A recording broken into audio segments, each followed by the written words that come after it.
Thank you for joining this video. My name is Kara Warburton, and this is part 2 in a 4-part series of short videos about micro content. On the screen here you see the last slide that was shown in part 1, where I explained that words like command window, annotation panel, and multi-line text represent concepts, and that this type of content is reusable. So that's where I left off in part 1. Let's go on now to the next part.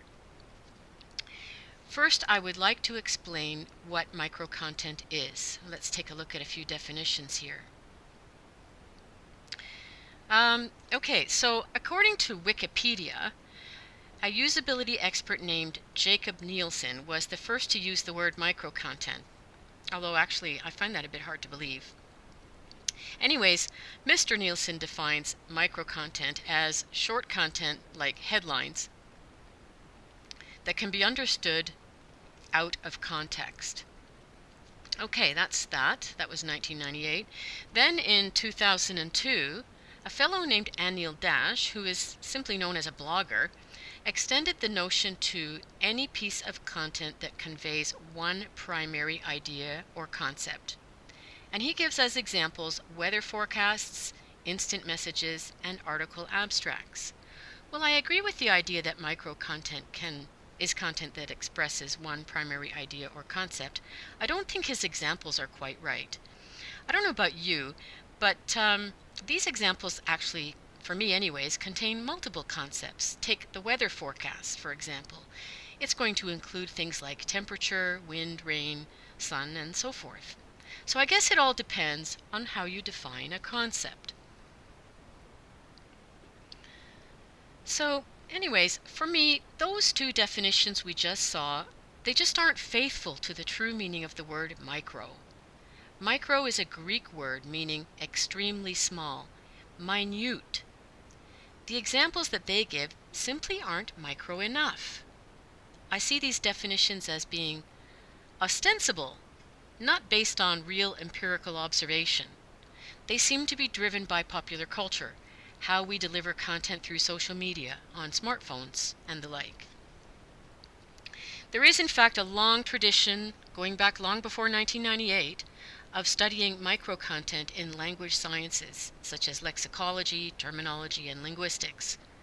This is why I found it hard to believe that Mr. Nielsen was the first to use this word in 1998. I'll check the scholarly literature later, and if I'm right, I'll correct the Wikipedia article myself.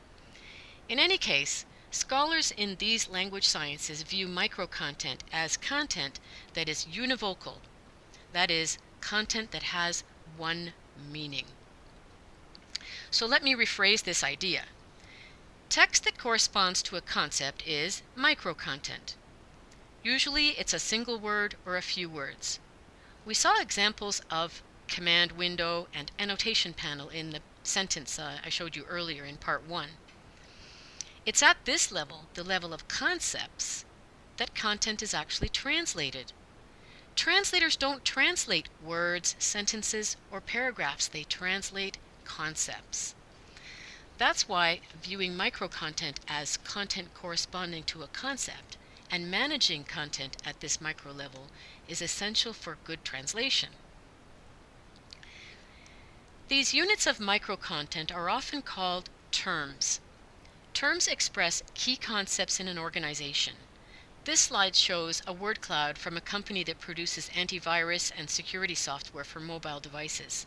Terms like malware, mobile security, or mobile threat, they represent significant concepts for this company. You can well imagine that these terms are repeated over and over again in many different documents, many different websites, and other examples of content.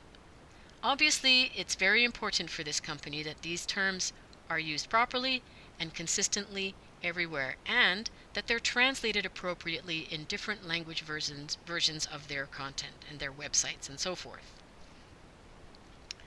Now, sometimes a phrase or a slogan can become like a fixed piece of content that has significant marketing power. Here I have slogans on the websites that I found on the websites of 5 different companies. The same slogan is repeated throughout the company's content and becomes part of the company's core identity. like Your Data, Only Hotter from Tableau, Explore the Future of Making Things from Autodesk, Security for the Mobile Generation from Lookout, Chocolatey Sweet and a Kiss of Heat from Starbucks, and Smart Manufacturing from Rockwell Automation. So at this level, the content can't be further dissected into smaller parts, and it becomes like a single concept. Take, for example, this one, smart manufacturing. I don't think we would normally think of manufacturing as being smart. Smartness is a function of the human brain, not a mechanical process. So this unusual and unexpected use of language gives the slogan more punch, and it increases its retention capacity in our minds. We tend to remember slogans like this. So I see these special fixed phrases as a kind of micro-content. Getting back to terms, they can also be very important tools for improving the ability of people to find content, such as during a Google search. These types of terms are called search keywords. On this slide, I show a good search keyword for the same five companies that on the previous slide that had the slogans. If you search for gourmet coffee on the internet, for example, I'm sure that Starbucks would really want to have its web page rank highly in the search results. If Starbucks manages and uses this term appropriately on its web pages, then it will rank high on the search results. Visuals can also convey concepts, and therefore they can also be viewed as a kind of micro-content. Selecting appropriate visuals and using them consistently and in the right places is obviously very important.